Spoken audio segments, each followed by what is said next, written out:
వృద్ధులు, వికలాంగులు, ఇతర పెన్షన్ లబ్ధిదారులకు ఇంటి వద్దే పెన్షన్లు అందించేలా చర్యలు తీసుకోవాలని, వాలంటీర్లకు బదులుగా ప్రత్యామ్నాయ ఏర్పాట్లు చేయాలని డిమాండ్ చేస్తూ కాకినాడ రూరల్ నియోజకవర్గంలోని కాకినాడ రూరల్, కరప మండలాల ఎంపీడీఓలకు రూరల్ టీడీపీ కోఆర్డినేటర్ కటకంశెట్టి వెంకట ప్రభాకర్ వినతిపత్రం అందించారు. Kakinada rural TDP coordinator Pilli Satyanarayanamurthy, coordinator Katakamsetti Venkata Prabhakar కలిసి మండల పరిషత్ అభివృద్ధి అధికారులను కలిసి వినతిపత్రం అందజేశారు. అనంతరం వెంకట ప్రభాకర్ మాట్లాడుతూ పెన్షన్ల పంపిణీపై వైసీపీ ప్రభుత్వం కేవలం రాజకీయ లబ్ధి కోసమే దురుద్దేశపూర్వకంగా వ్యవహరిస్తోందని, రాష్ట్ర వ్యాప్తంగా అనేక మంది వాలంటీర్లు ఎన్నికల కోడ్ అమల్లో ఉండగా యథేచ్ఛగా ఉల్లంఘించి వైసీపీకి అనుకూలంగా వ్యవహరిస్తూ ఓటర్లను ప్రలోభాలకు గురిచేస్తున్నారని ఆరోపించారు.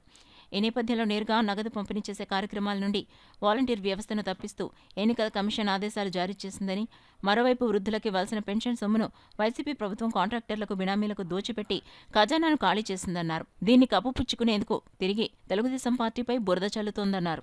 వాలంటీర్లు ఇచ్చేవారు. ఈ వాలంటీర్ వ్యవస్థ క్లియర్ గా వైఎస్ జగన్మోహన్ రెడ్డి వ్యవస్థ ఈ ఎలక్షన్ క్యాంపెయిన్ చేస్తున్నారని చెప్పి వాళ్ళని తాత్కాలికంగా తప్పించి ఉన్నారు. తప్పించడం వల్ల వాళ్ళు పెన్షన్లు ఇంటికి పట్టుకెళ్లకుండా సచివాలయానికి ఎండలో వచ్చి తీసుకెళ్ళమని చెప్పి వైసీపీ వాళ్ళు చెప్పడం వల్ల పెన్షన్లకి ఎక్కడ ఎండలో వెళ్తారని చెప్పి వాళ్ళు ఈ ప్రజలు ఇబ్బంది పడకుండా, మరి వృద్ధులు ఇబ్బంది పడకుండా చంద్రబాబు నాయుడు గారి ఆదేశాల మేరకు మేము ఈరోజు మండల పరిషత్ అభివృద్ధి అధికారి దగ్గరికి వచ్చి మరి పెన్షన్లని సచివాలయం సిబ్బందే ఇవ్వాలి, ఇంటింటికి పట్టుకెళ్ళి ఇవ్వాలి అని చెప్పి క్లియర్గా మేము వినతిపత్రం ఇచ్చాం.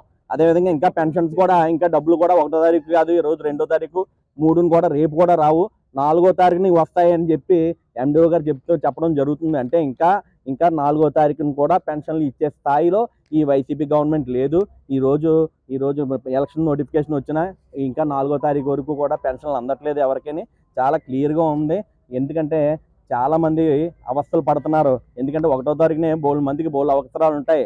ఇతను ఎటువంటి పరిస్థితుల్లో ఎప్పుడూ కూడా సక్రమంగా ఎవరికి జీతాలు ఇవ్వడం కానీ, పెన్షన్లు ఇవ్వడం కానీ ఎరగరు. ఖచ్చితంగా 40 రోజులు ఓపు పట్టండి. చంద్రబాబు నాయుడు గారి గవర్నమెంట్ వస్తుంది. మీకు 1వ తారీఖునే ఇంటికి మా రథసారథి తీసుకొచ్చి మీకు ఇంటికి ఇచ్చే విధంగా 4,000 రూపాయలు పెన్షన్ వస్తుంది. అందరికీ తెలియజేస్తున్నాం చాలా క్లియర్గా. వికలాంగులకి 6,000 పెన్షన్ వస్తుంది చాలా క్లియర్గా. అందువలన అందరూ ఇంటి దగ్గర ఉంటే ఇంటి దగ్గరికి తీసుకొచ్చి మా తెలుగుదేశం పార్టీలో మా రథసారథులు, గవర్నమెంట్ నియమించిన రథసారథులు వచ్చి మీకు పెన్షన్ చేతికి అందిస్తారని చెప్పి మరీ తెలియజేస్తున్నాము. ఈ ప్రభుత్వం పోయే రోజు వచ్చింది. ఖచ్చితంగా 40 రోజుల్లో చంద్రబాబు నాయుడు గారు సీఎం అవుతున్నారు. ఖచ్చితంగా మీ అందరికీ రోజులు బాగుంటాయి, ఇంటింటికి అన్నీ అందుతాయని చెప్పి మేము తెలియజేస్తాం.